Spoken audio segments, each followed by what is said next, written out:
Okay, after a surprisingly long video, the last video, talking about what Kant says about moral law and how awesome I think it is, and about how great it is that Kant says these things about how moral law makes sense. In particular, I focused on the idea that human beings have inherent value and worth, and that helps to explain why there would be such a thing as moral law. But I don't think Kant ever tells us why we should believe that human beings have this value, and I think there's certainly a place for explaining why. I'm not aware of any reason, any way to explain why human beings have that value that doesn't point towards the divine. I'm not aware of any explanation other than God for why human beings have that particular built-in worth. But I think Kant is brilliant in doing what he does do and explaining all the things I just mentioned that he explains, plus explaining or pointing us towards the insight that you already believe that human beings have value or worth. And if you say you don't, well, just pay attention to what you think when you are mistreated by someone. You believe that you have inherent value and worth, and that there is such a thing as moral law that requires that other people treat you properly and treat you with respect. So don't be inconsistent and don't be a selfish jerk, and recognize that any reason you could possibly have to think that about yourself applies to other people. They also have that value and dignity and worth. I don't like the lighting. I'll adjust the lighting, and then we'll read a few words from Kant on the subject.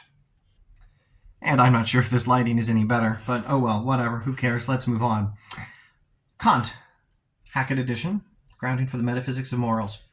But let us suppose that there was something whose existence has in itself an absolute worth, something which as an end in itself could be a ground of determinate laws. In it and in it alone would there be the ground of a possible categorical imperative, i.e. of a practical law. So the categorical imperative is the requirement that we do what's right for its own sake. And it's also a strategy for testing a proposed course of action to know whether it's right or wrong. And so far he's told us that the categorical imperative tells us that only actions with the right sort of intention can be moral actions. And that intention is one that can be universalized, because you see, moral law is universal.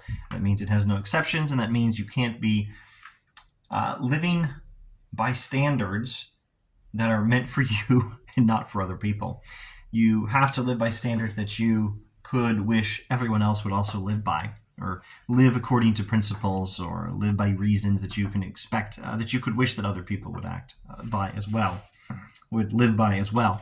All right, so where does this rule come from? Where does this standard for human behavior come from? Where does the categorical imperative come from? Here he says, well, it comes from the value of a being which is an end in itself. And that means something that has its own built-in worth, its own built-in value.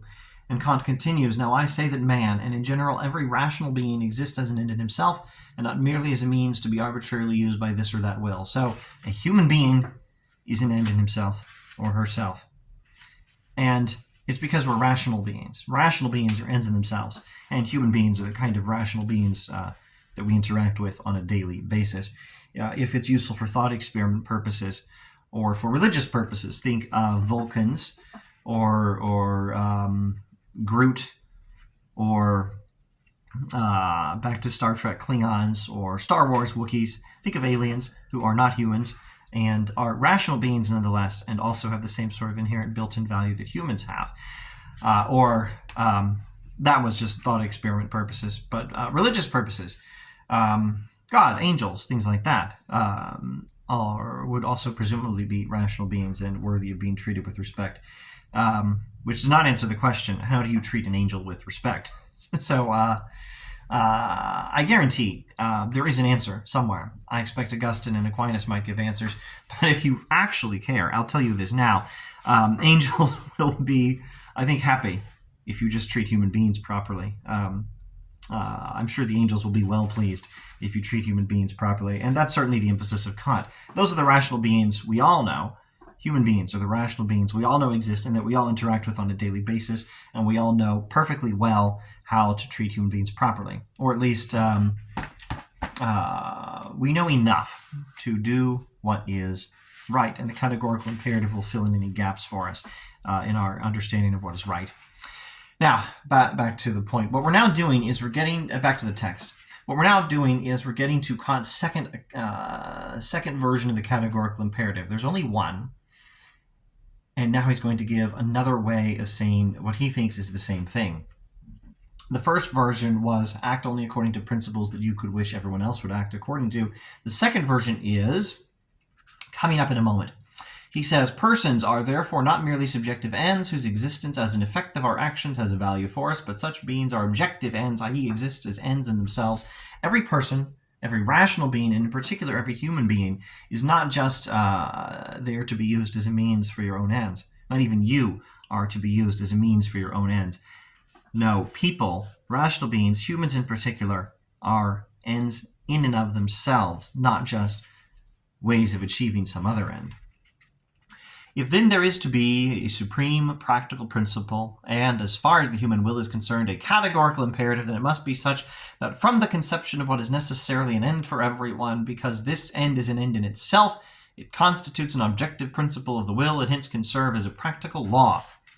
I'm going to not paraphrase that and go down to the end of this paragraph. We're on page 36 of the Hackett edition. The practical imperative will therefore be the following.